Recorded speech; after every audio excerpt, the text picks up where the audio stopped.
ঢাকা উত্তর সিটি কর্পোরেশনের 2026-27 অর্থ বছরের জন্য 4,527 কোটি 74 লাখ টাকার বাজেট ঘোষণা করা হয়েছে।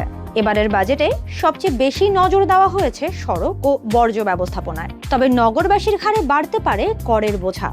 চলুন বিস্তারিত জানার চেষ্টা করি। কাগজে কলমে আধুনিক ও বাসযোগ্য ঢাকা গড়ার নতুন রূপরেখা জানালো ডিএনসিসি। বৃহস্পতিবার 16 জুলাই সংবাদ সম্মেলনে ডিএনসিসির 2026-27 অর্থ বছরের জন্য 4,527 কোটি 74 লাখ টাকার প্রস্তাবিত বাজেট উপস্থাপন করেন প্রশাসক মোহাম্মদ শফিকুল ইসলাম খান। তবে গত অর্থ বছরের তুলনায় এবার সিটি কর্পোরেশনের হাতে থাকা অর্থের পরিমাণ বেশ কমেছে। প্রারম্ভিক স্থিতি প্রায় 190 কোটি টাকা কমে নেমে এসেছে 660 কোটি 44 লাখ টাকায়। বাজেটের এই বিশাল অর্থের যোগান আসবে মূলত নাগরিকদের পকেট থেকেই। মোট আয়ের 56% বা 2,500 কোটি টাকাই ধরা হয়েছে নিজস্ব রাজস্ব খাত থেকে। এর মধ্যে শুধু হোল্ডিং, পরিচ্ছন্নতা ও স্বাস্থ্যকর থেকেই 1,210 কোটি টাকা এবং সম্পত্তি হস্তান্তর কর থেকে 750 কোটি টাকা আদায়ের বিশাল লক্ষ্যমাত্রা ঠিক করেছে নগর ভবন। আয়ের মতো ব্যয়েও রয়েছে বড় চমক। বাজেটের প্রায় 67% রাখা হয়েছে উন্নয়ন খাতে, যার পরিমাণ 3,015 কোটি টাকার বেশি। এর মধ্যে সর্বোচ্চ বরাদ্দ পেয়েছে সড়ক ও ট্রাফিক অবকাঠামো উন্নয়ন। এই খাতে খরচ হবে 1,366 কোটি টাকা, যা মোট বাজেটের প্রায় 30%।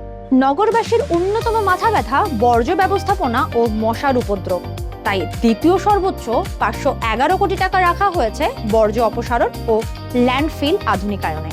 অন্যদিকে ডেঙ্গু মোকাবেলা ও স্বাস্থ্য খাতে বরাদ্দ মিলেছে প্রায় 209 কোটি টাকা।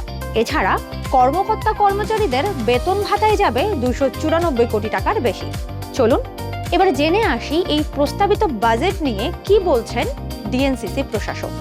2026-27 বছরের মোট বাজেট 4,527 কোটি টাকা, যেখানে গত বছরের তুলনায় 1,542 কোটি টাকা কম হয়েছে। প্রারম্ভিক স্থিতি জমা 660 কোটি টাকা, রাজস্ব আয় 2,531 কোটি টাকা। 2026-27 অর্থ বছরের মোট ব্যয়, রাজস্ব ব্যয় 1,077 কোটি টাকা, উন্নয়ন ব্যয় নিজস্ব উৎসে 1,966 কোটি টাকা। আমরা বাস্তবমুখী বাজেট করেছি, আয়ের সাথে ব্যয়ের সমন্বয় করে বাজেটটা করেছি।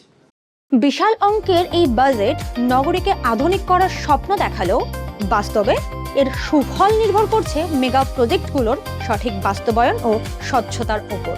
বর্ধিত করের চাপ মাথায় নিয়ে নাগরিকরা কতটা স্বস্তির নিঃশ্বাস ফেলতে পারবেন, সেটাই এখন সবচেয়ে বড় বিষয়।